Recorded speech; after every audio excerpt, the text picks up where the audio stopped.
De retour avec Hugues Dubosc, voilà, vous voyez son visage, il est radieux, il est vice-champion du monde du 100 mètres brasse et on en attend beaucoup également sur 200 mètres brasse.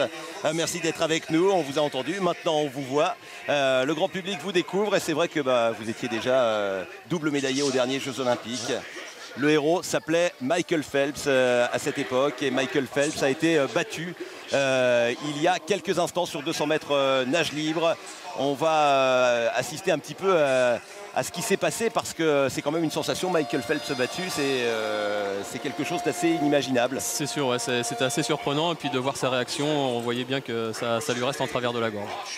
Sur ses performances qui arrivent, Biederman est quand même un immense champion.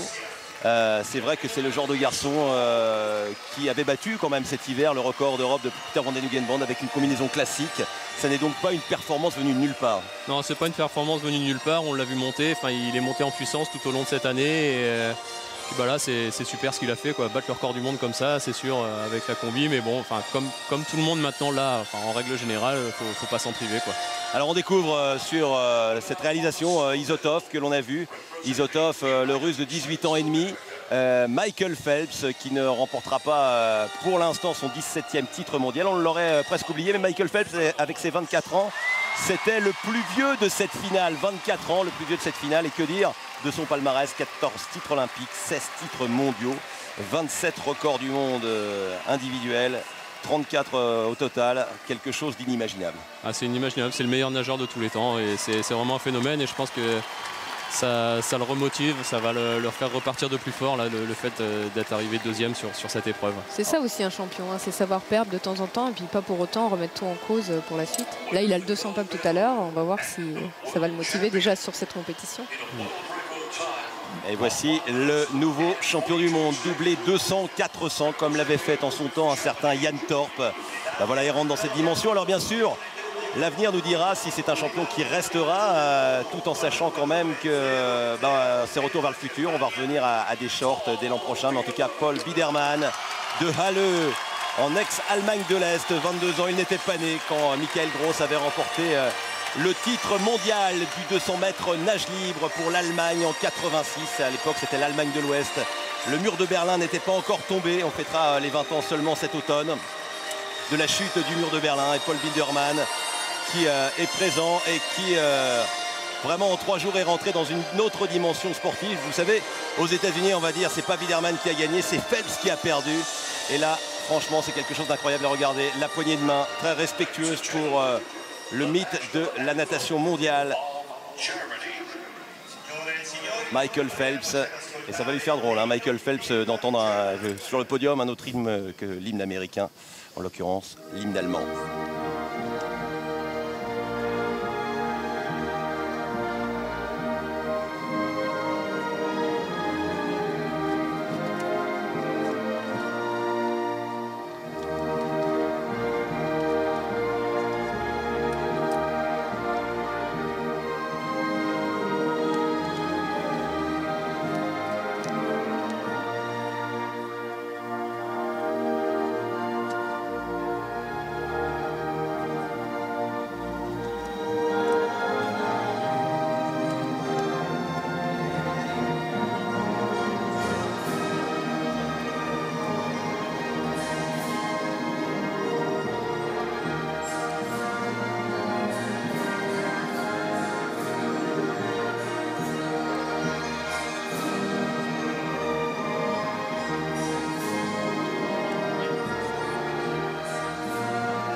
Paul Biederman, la nouvelle vague du 200, du 400 mètres nage libre, 2 titres, 2 records du monde. On retiendra surtout les 2 titres pour ce garçon qui, je le rappelle, était devenu champion d'Europe quand même l'an dernier devant Amaury Levaux. Et Amaury qui a la capacité un jour de se retrouver à ce niveau-là également. Ça, c'est sûr que sur 200 mètres aujourd'hui, je pense aussi à un garçon comme Yannick Agnel qui est junior, qui vient de remporter les titres chez les juniors du 200 et du 400 mètres nage libre. On se dit que voilà, peut-être que dans 3 ans, 4 ans, ils seront là avec des grands frères comme vous. Ah j'espère en tout cas. Enfin là, Amaury, c'est vrai que Il peut faire quelque chose d'énorme sur le 200 crawl. Et d'ailleurs, en parlant d'Amaury, comment il embrasse très fort sa chérie Victoria. Il m'a demandé de lui passer le message, donc voilà, je le fais. Alors parlez-nous un peu de cette équipe de France, parce que on s'attendait à commencer par un feu d'artifice. Pour finir, ça a été un pétard mouillé avec la 3e place du relais 4x100. Je sais que les coachs ont débriefé longuement après la course de dimanche soir. Comment vous avez trouvé les nageurs? Abattus, sonnés? Non, pas battus, concentrés? c'est vrai, déçus, parce que c'est vrai qu'ils étaient motivés pour faire autre chose que du bronze. Mais après, je pense qu'ils ont relativisé, ils ont réussi à faire une médaille, c'est quand même énorme. Et non, enfin l'équipe de France, on est toujours aussi remonté à bloc, on veut tous une médaille et non, bah, ça reste quand même une belle équipe de France malgré ce relais qui n'a pas réussi à passer la vitesse supérieure. Ce détachement naturel, j'allais dire, que vous avez, parce que cet hiver, quand vous étiez au championnat de France et que vous voyez tous les nageurs passer à côté de vous comme des avions, alors c'est vrai que vous étiez en train de passer vos examens à l'INSEP une semaine par mois, c'est vrai que ça n'était pas un objectif prioritaire les championnats parce que vous étiez qualifié d'office au titre de double médaillé olympique, mais il y a eu des moments de doute quand même avec Christos. Non, il n'y a pas eu de moment de doute, non. J'ai vraiment été concentré sur l'objectif de Rome. C'était vraiment ça l'objectif principal. Après, c'est sûr, il fallait être patient. Et moi, c'est vrai que j'ai une nature vraiment très très patiente. Je sais attendre les choses. Et heureusement, j'arrive à être présent le jour J, quoi. Alors regardez, Biderman, 22 ans, est propulsé à un nouveau rang. Ah, et maintenant, il y a 2 poissons pilotes en Allemagne. Il y a Biderman et Britta Stephen. Et tous les autres qui arrivent maintenant, qui sont présents.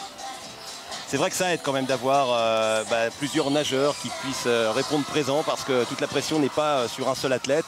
Ça peut user également. Ouais, je pense vous avez bénéficié, vous, de l'arrivée de Laure Manodou, également Alain Bernard, de leur statut de star auprès des médias tout au moins. C'est sûr, ça permet d'être un peu plus tranquille dans son coin et puis de faire son petit chemin peinard. Donc moi c'est vrai que j'ai apprécié ce moment-là. Petit chemin, vice-champion du monde, 3 médailles olympiques. Bon, ça continue jusqu'au jeu, de toute façon, pour vous comme pour Biderman. Ah bah j'espère. Hein. Et puis il reste 200 mètres brasse. Il y a le 200 mètres brasse, ouais, dans 2 jours. Quel était l'objectif majeur? 100 brasses, 200 brasses ou l'un après l'autre, les courses viennent les unes après les autres? Non, il n'y a pas de priorité. C'était d'abord le 100 mètres brasse, j'étais concentré là-dessus. Ensuite, voilà, maintenant je suis retourné dans ma compétition maintenant. Là, je suis vraiment concentré. Je viens de ressortir de l'entraînement où on a rebossé un petit peu les coups de bras, on a reposé la nage. Et puis on va voir ce que ça donnera, quoi. Quelle est l'importance du coach comme Christos avec toi? Parce que ce partenariat que vous avez maintenant depuis combien de temps? Avec Christos, ça fait un bon moment, ça fait 10 ans, non, peut-être même 15 ans. Avec le kiné Yves, ça doit faire 12 ans. Et avec le préparateur mental, ça fait depuis juste avant les Jeux d'Athènes. Donc c'est vraiment un groupe de 4 qui bossons très bien dans notre coin. Ouais, c'est un peu votre médaille à tous les 4. Hein, voilà, c'est notre médaille à tous les 4. Ouais. Ouais. Et regardez, pendant ce temps-là, René Père-Champagne nous proposait des images de Michael Phelps, réconforté par sa maman, par sa sœur, par toute sa famille. C'est vrai que même le plus grand champion du monde, Durement frappée par la crise économique, la reine Elisabeth se met au diapason de ses concitoyens, c'est-à-dire au régime sec. Elle a demandé à l'ensemble de la famille royale de restreindre... Un petit texto, il sera content. Exactement. Voilà. Ce qui lui permettra Oui. de